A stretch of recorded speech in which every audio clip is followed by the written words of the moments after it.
Hello, this is Matt on the Moon Lambeau channel. On a day like today where crypto prices are a bit suppressed, let's say, there's been a lot of panic selling, I think we could use a positive reminder, don't you agree? I want to talk about a couple of XRP metrics because adoption of XRP continues to increase, and lately it's just been blowing up. And I want to show you exactly what I mean with a couple charts.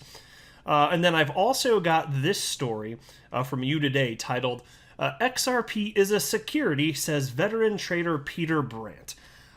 So anybody that's familiar with Peter Brandt is not going to be surprised that he would think something like that. And this is what he's sharing with his over 500,000 followers on Twitter. But what was particularly interesting about this is a Ripple employee actually engaged with him, and they had a bit of a back and forth on Twitter. And that caught my attention. It was very interesting, so I wanted to run through that as well.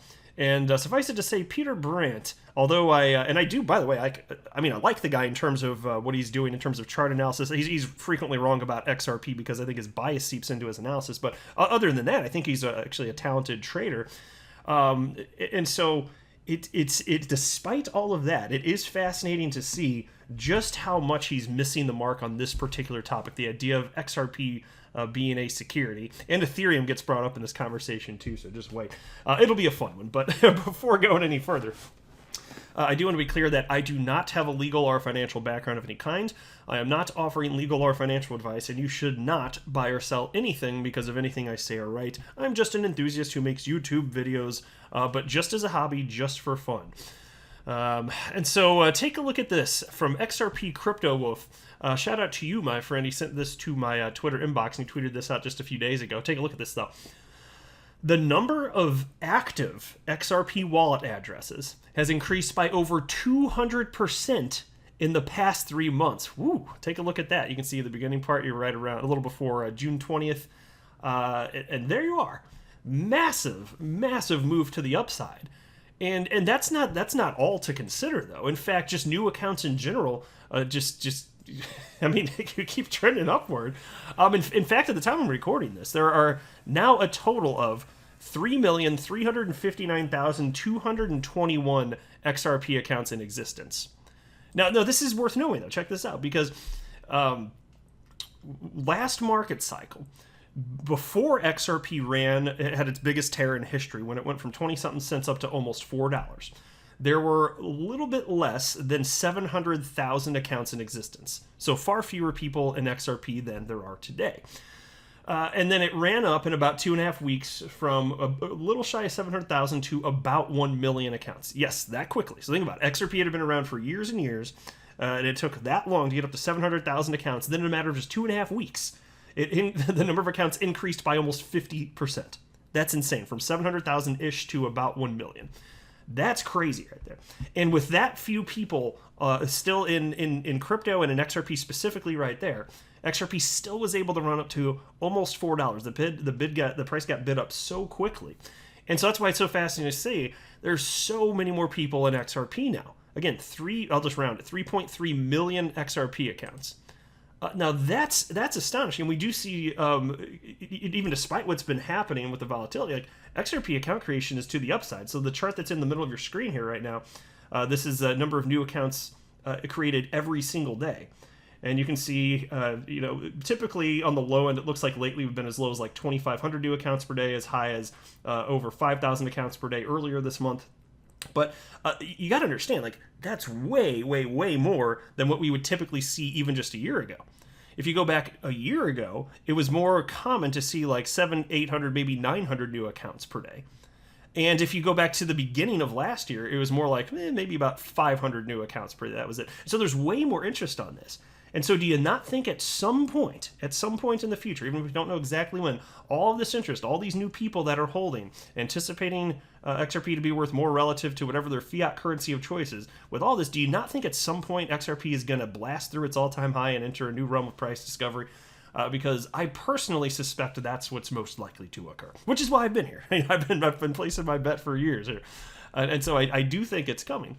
It doesn't take that many humans to get into the space, and then you just have this tremendous multiplier effect in terms of price action. That's why you get this asymmetry in crypto prices relative to any other asset or asset class. That's exactly why. There's almost no money in crypto, so it doesn't take much money coming in to get a doubling, tripling, quadrupling effect. And there's almost no money in XRP, which is a positive as far as I'm concerned. And so I just want to highlight this in a day where I think a lot of people are scared, price action, not looking so hot for XRP and crypto in general. Just remember, it has nothing to do with fundamentals. The fundamentals haven't changed. It's just people feeling emotions and then making important financial decisions based on those scary emotions.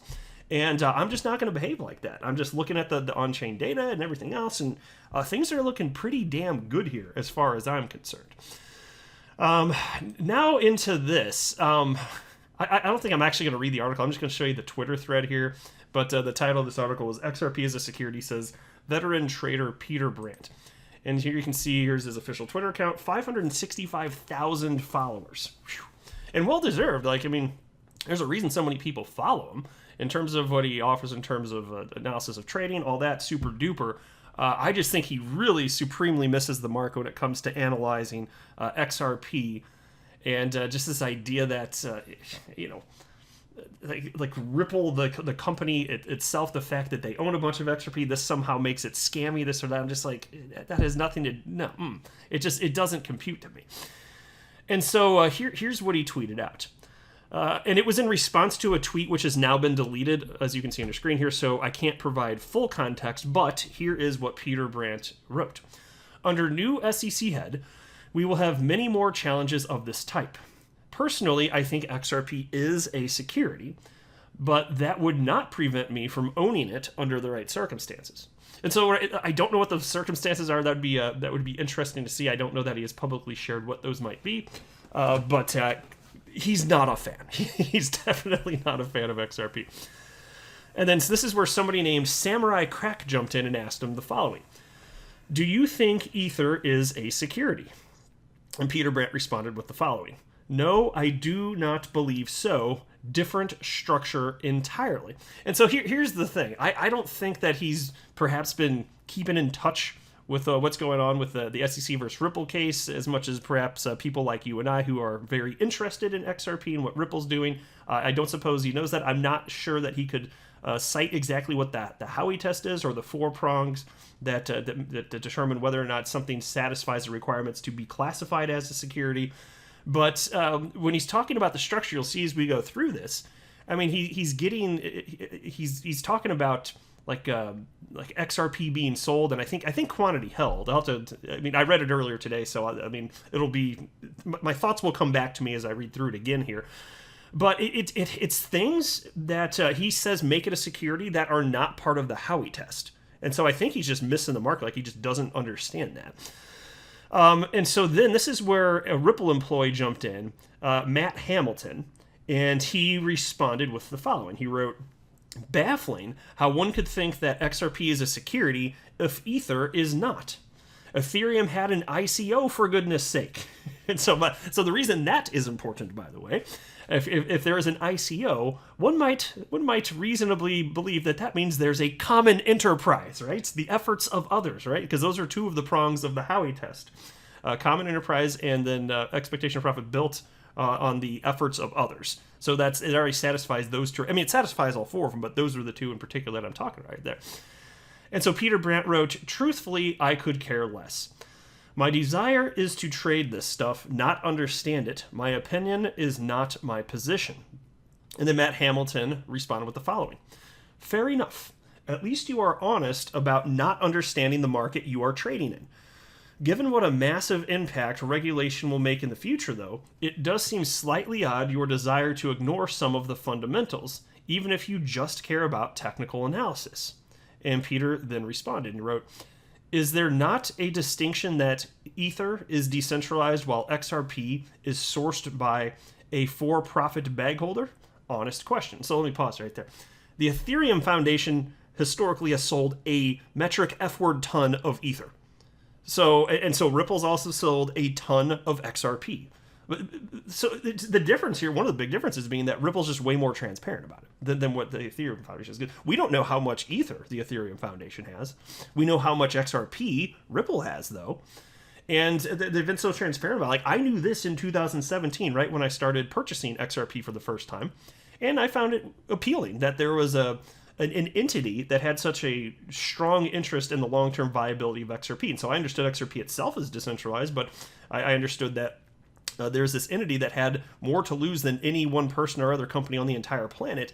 And to me, that was actually something that's appealing. And so while Bitcoin maximalists out there, a lot of them will decry this and look at this as a negative, I'm sitting there like, no, I don't have the severe trust issues in life that you have. This is good and fine. I get it. Like, they could burn us and blah, blah, blah, and then we could, have tremendous regret about having ever verbally supported XRP or anything, or not XRP, but Ripple is what I meant to say. Okay, maybe that happens, but the thing is, if Ripple starts acting in a way that makes it clear they don't have the best interest of XRP in mind, like, there are things that can be done. Like, their XRP holdings can be burnt. That actually can happen. And so, even if Ripple just started endlessly dumping XRP on the market in a way that it actually was impacting the global price of XRP, if the validators on the network didn't like that, they can do something about that. They can actually stop this. And so, yeah, you could do that once, Ripple, but then you're going to have a bad time. But they're not going to do that. Why would they want to harm the price of XRP when that would hurt them? It just doesn't make logical sense here. And so anyway, so Peter Brandt here again, like I said, he was asking, is there not a distinction that Ether is decentralized while XRP is sourced by a for-profit bag holder? Matt Hamilton wrote, that is incorrect. The XRP ledger is decentralized. Yes, the founders of the XRP ledger gave a lot of XRP to Ripple, but all cryptocurrency is owned by someone, so what is the distinction? Unlike Ethereum, XRP was not an ICO. So by guidance, so far given Ether is more of a security. And then Peter Brandt simply wrote, thanks for clarification. And so I found it fascinating, but it's no offense to Peter whatsoever, but I just think he's not in the know, and he kind of admits as much in here. He doesn't really care. So he's got his opinion, just like anyone's entitled to their own opinion. That's fine. But if I were him, I would just not have an opinion if I'm not sufficiently informed, because he like, again, no offense to him, like, he's not sufficiently informed. You got to look at the Howey test, the 4-factor test, and see where things are satisfied. And it's pretty damn clear that XRP isn't satisfying that, because again, if Ripple goes away, XRP continues to exist. So how then could there be a common enterprise? Like, how could that possibly be the case that XRP is relying on? Because if Apple goes away, Apple's stock stops existing, right? You don't get that with Ripple and XRP, though. And so even if just one of the 4 prongs of the Howey test is not satisfied, it doesn't pass the test, meaning it's not a security. And so right there, that one's pretty damn clear. It doesn't pass that one. So even if it passes the other one, which is debatable, it doesn't pass that one, so it's not a security. It simply cannot be. So I'm glad that Matt Hamilton jumped in. I always enjoy getting his perspective, and he's not afraid to share his opinion. I'll say that. And he's always civil about it too. I appreciate that as well. But I'll go ahead and wrap up here. I am not a financial advisor. You should not buy or sell anything because of anything I say or write. That would be a very, very, very bad idea. Until next time, to the moon, Lambo.